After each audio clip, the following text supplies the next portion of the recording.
Daf Yud Gimel. The Mishnah says, the more a woman checks b'dikas, the better off she is. Mishubacha, she's praiseworthy because through that she prevents her husband from being over and aveira, and she prevents food from becoming tamei. That's a woman who obviously doesn't have a chashash hoitzah zer levatala. But a man who does have a problem with hoitzah zer levatala, it's also for him to do b'dikas for keri. And if he does tikatz yodei, you have to chop his hand off. The Gemara brings that there was a man that used to go around hitting people. Rav Huna literally cut his hand off. The Gemara is mesubik when the Mishnah says tikatz yodei, is it literally or it's just a curse? But if a person does want to check for keri, he has to use a stone or a very thick cloth that doesn't cause heating. In fact, if a person is in the middle of eating truma and he feels that zera is coming out of him, what does he do? He must swallow the truma immediately and hold the aver in a way that the zera doesn't come out with a very thick cloth or with a stone, because he only becomes tamei, tumas keri, once the zera comes out. However, if he's concerned that perhaps he's a zav, then he must do a b'dika, and the more b'dikas he does for ziva, the better off he is.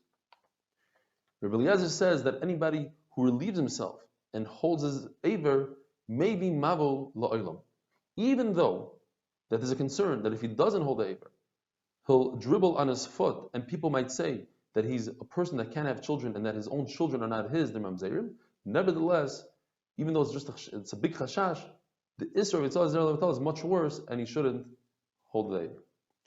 Abaye in general is concerned lo isufei zera, that a person could create more Yitzhak Zer Levatal.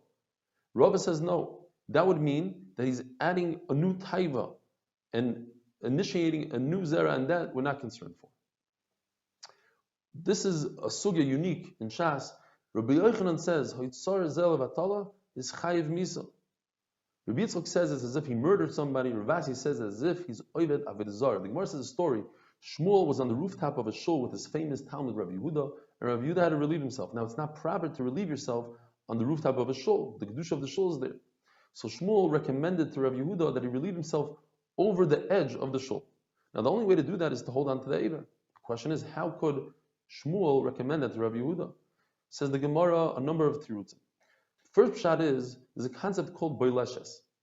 That is, soldiers coming in to the city, goyim, since they're so involved in the war, so they're tired, and we're not concerned that perhaps they went over to your barrel of open wine, open barrel, and created yain nesach. So too over here, Rabbi Yehuda had other things on his mind. He had the fear of heights of the night, the fear of his Rebbe, the fear of HaKadosh Baruch Hu, like Shmuel used to say about Rabbi Yehuda. He's not even human, the type of Yerushalayim he has. Or the fear of the shul, all these fears together, or one of them created a situation where there's no concern of Yitzhak Zer Levatal. Another pshat in the Gemara is that he was married, and a married man could hold on, according to Rav Nachman, to his aver while he relieves himself. And finally, the Gemara says, perhaps he's misayeh b'beitzim, he lifted up the aver through the beitzim, and that's not a problem with Yitzhak Zer Levatal. Says Rav, a person that creates an arousal within himself purposely, he should be in a niddah, because he's bringing the Yetzer Hara upon himself. Ravami says a person like that is considered an avarion, because that's the derech of the Yetzer Hara. He starts off easy, and then he says, you already did this, do the next avera, and finally he gets you to do avodah zarah. A person who brings upon himself bad thoughts, he cannot be in the mechitza, the surrounding of HaKadosh Baruch Hu.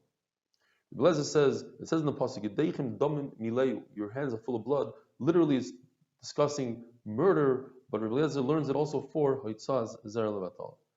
The Gemara says that a ger prevents Mashiach from coming because it says, "Kashim gerim Yisrael kesapachas."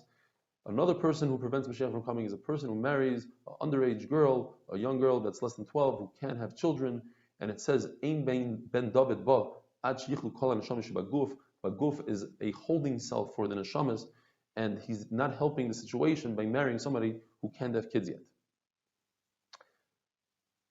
Reb Tarfon says that if a person has a thorn stuck on his stomach below his navel, he should not reach down.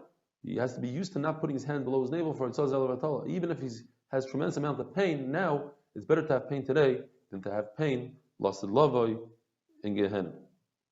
Says the Mishnah, what about a woman who can't physically do a b'dika because she's a deaf mute, she's a shaita, even if she became a shaita later on in life, Other women do the bdika for her in order for her to eat truma. What about a woman who's blind? Says the Mishnah, she could do the bdika herself, but the actual checking of the cloth, you let a friend do the bdika.